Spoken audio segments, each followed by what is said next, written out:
me sunshine in your smile.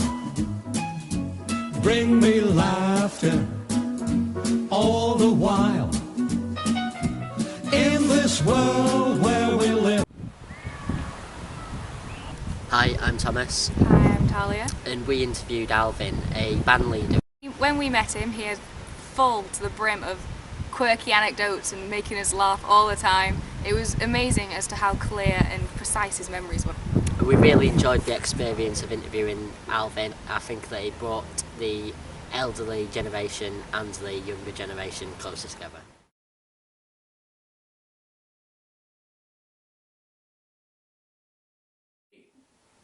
I'm Alvin Atkins. I live in Morecambe. I've lived here for 50 years, and I came to Morecambe as band leader on the central pier here. We were there until 1965, when all the rock musicians seemed to take over. I know that you went to the Manchester School of Music. Royal Manchester, yes. What made you come to Morecambe? My interest in Morecambe goes back to when I was 16. A school friend of mine, shall we go to Morecambe for holiday without our parents? Oh, good idea. So we came, and they just reopened the ballroom, the pier, after a fire, and it was a brand new ballroom. It looked just like a liner. Beautiful place. My friend was a dancer, and he danced with the girls all week, and I sat listening to the band, and went home, told my parents, that's what I want to be. I've seen the job I wanted, but I need a saxophone. So they bought one, and as soon as I got that, we moved to Burnley. So I went along the day we moved and went to this empty house and blew my saxophone. I wasn't very good, but I could do loud, and it echoed. It was lovely. After half an hour, I knock on the door. Are you the saxophonist? I said, yes. He said, well, I'm Sergeant Edelson. I live next door. I'm in the police force. I've been working all night. I've just got to go to bed, and you've wakened me up. That was the start of a long friendship. I apologised, and we became good friends. He let me take his daughter out, so he must have... So I gradually got the job playing here as a member of the band. The management offered me the job full-time. They said instead of going back home every winter, come here full-time, 52 weeks, and offered me the job as band leader stroke musical director. So that was how I came to live in Morecambe. The melody maker said I was the youngest professional, but we certainly had the longest run at the pier, 18 years. What were your memories of playing at VE Day? Oh, that was at the Winter Gardens. The place was absolutely packed with a lot of military people in as well. They couldn't dance, they were just all like this on the floor. And there was somebody threw an army detonator onto the stage. All the dust had been there for 100 years, all blew down, and all our black jackets were all grey. The drummer ran off crying, it had upset him. And one player was so full of whiskey, he kept on blowing and said, keep going, you babies, keep going. The band leader said, we're not going to continue until we find out who threw that up. So eventually they pushed somebody on the stage and said, did you throw that then?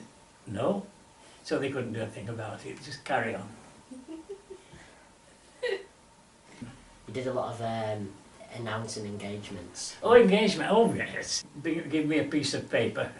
And all night long it was congratulations to Mary Brown and somebody else who were engaged today. Oh, yeah, everybody claps. But one Sunday morning an irate father came to my door and said, it was a hoax.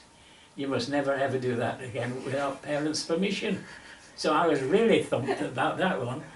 What would you say was the best era? Oh, definitely the 50s. When the big bands played with natural instruments without being electronic. Brass, trumpets, trombones, saxophones, double bass, string bass, and not electrified at all. That was the day. What was the atmosphere in like? The atmosphere was brilliant because they were all the same people who met. You imagine 2,000 people from Lancaster and Morecambe. There doesn't leave many left, does it? The young people I'm talking about. And they met up regularly. But dancing in those days, it's very skillful. But it's also, it was a a way of, if a boy fancied a girl, he could go and ask her to dance. And what better way is there to hold a girl in your arms, and if you liked her, you asked her again. And if you really liked her, you'd be out around the back having a kissing session outside the thing. What was your best memory?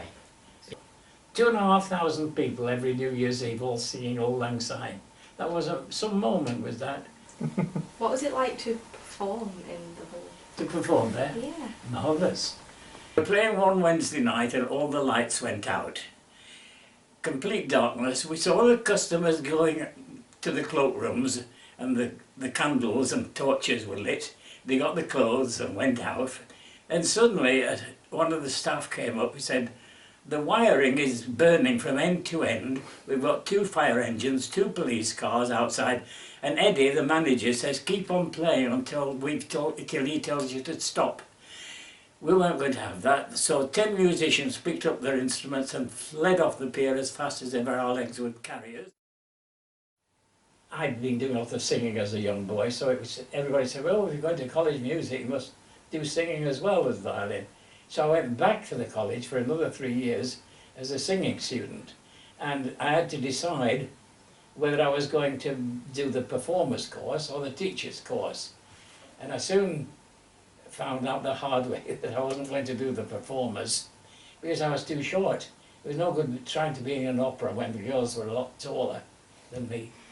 And of course I went to do a concert once, and my opening song was a ridiculous choice. It was called The Windmill, and the first line is, "Behold, a giant am I." And it got a laugh, and I was there as a singer, not a comedian. So that was it. Did you have a favourite song to sing? Favourite song? Yeah. Not really, no. As long as it was slow. Conducting a show at the Winter Gardens, and on the Monday night, by the Tuesday night, second night, the leading man had lost his voice. So the producers have got an idea, we'll have a microphone at the side of the stage so the prompts man can read his words. We'll have a microphone in the orchestra pit for you, you can sing his songs. Well, I knew them, so that was no hard job. But the fun was that the leading lady, the girl, singing a love song, a duet, didn't know whether to look in the eyes of the laddie who was miming or me in the orchestra pit. He was all right by the next night. Did you ever suffer from nerves when playing in front of other people? Were you nervous? At one stage in my career, I was doing a solo act. An agent gave me bookings all at various points in the country. Not for long. I soon got tired of that. And then I would say, yes, I was feeling a bit nervous being on my own, with nobody else. But playing with orchestras and things.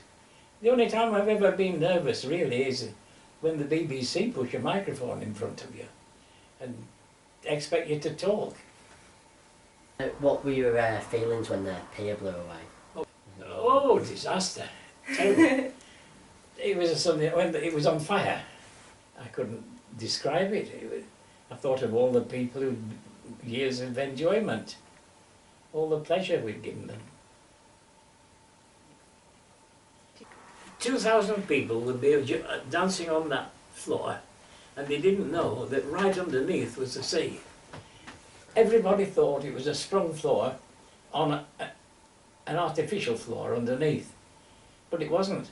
It was just tongued and grooved boards nailed to joists every so often. One morning we were playing, it started rising, and there's a gap came, and I could see the sea. The manager at the time would come out on a Saturday and say, "A lot of people in tonight, don't do any jiving, don't do anything where they jump up and down." He was frightened of that floor going. And we used to say jokingly that if that floor collapses, it'll be the biggest disaster since the sinking of the Titanic, and 2000 in the sea. But we were attached to the back deck, which wasn't the floor at all, so we would have been safe. But we said if it goes, we played "Nearer Thy God to Me" in the key of G, as they did on the Titanic. What do you think about today's music? Terrible. Don't get me started on the day's music. It isn't music. It's oh, oh, oh, oh, oh, dear. No pattern to it, no words, no tune, no words. No. Just loud. Right, I know I'm talking to the wrong people here, but you did ask the question. I agree sometimes with that. Yeah, your 3 most popular songs to get everybody dancing. In the mood.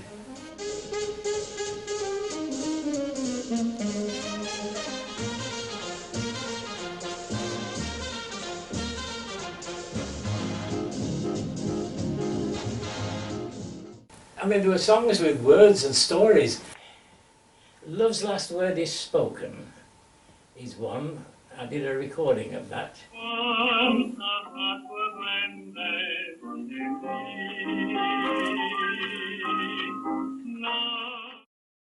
So that, I remember that very well. My Foolish Heart was another.